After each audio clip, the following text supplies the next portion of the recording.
ఏ few ఇది చాలా important. Especially bank ఎగ్జామ్స్లో ఓన్లీ ఏ ఫ్యూ అనేది ఎక్కువగా రిపీట్ అవుతూ ఉంటుంది. Okay, so only a few or a or B, దీన్ని ఎలా రాసుకుంటాము అంటే ఏ ఇలా రాసుకోండి, బి ఇలా రాసుకోండి.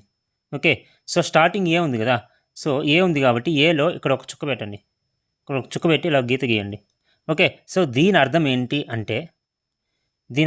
అంటే సో బి మొత్తం కూడా ఏలోకి రాగలదు, దానికి ఏం అడ్డు లేదు, ఇలా లోపలికి వచ్చేస్తుంది, ఇలా దీని లోపలికి వచ్చేస్తుంది బి మొత్తం కూడా.